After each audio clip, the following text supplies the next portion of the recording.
in gold and command oil empires worth trillions. Yet behind the glittering facade lies a world of secrets no amount of wealth can conceal. Step inside the... They say Saudi Arabia is changing, empowering women, tackling climate change, opening up to the world. But what if these headlines were just a screen, a luxury curtain pulled over a much darker reality? Let's pull it back and look at what's really happening behind the wealth of Saudi Arabia's billionaire royals. Women's rights. The truth begins with a contradiction. Saudi Arabia is a place where billionaires showcase ambition on a global scale, yet the rights of everyday people, especially women, remain deeply compromised. While headlines praise reforms like women being allowed to drive or work in new sectors, those reforms don't erase the power imbalance. In the eyes of Saudi law, women are legally dependent on a male guardian, be it her father, husband, or even her own son.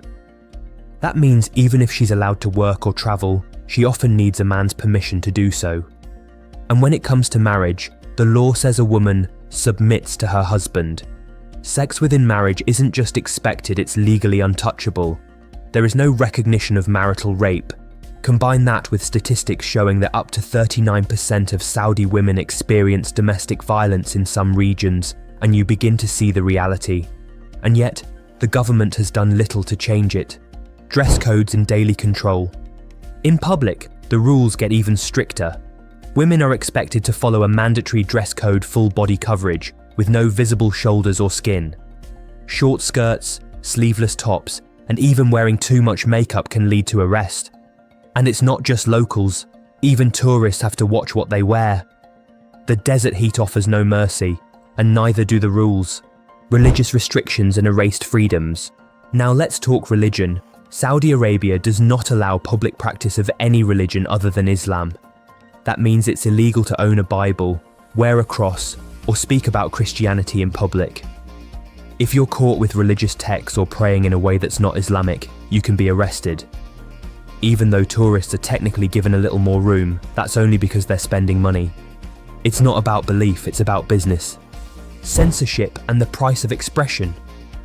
King Salman once made a bold claim that Saudi citizens could criticize their government, but anyone who actually tries to do that finds out quickly how false that is.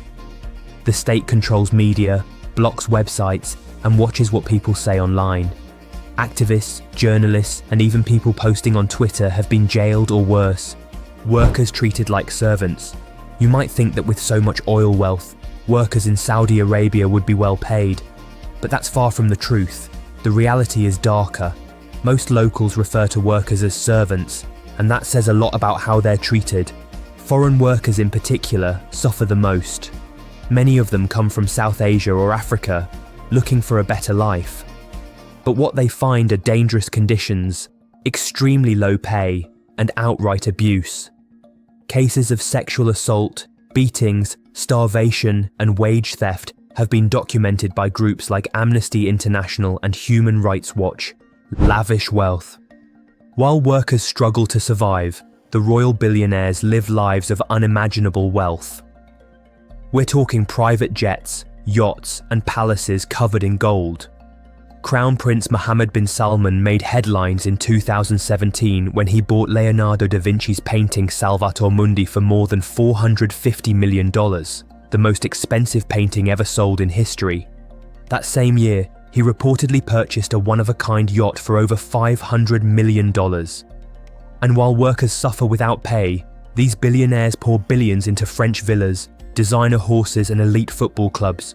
There's a huge disconnect between the royal family's spending and the reality of life for the rest of the country. The global paradox.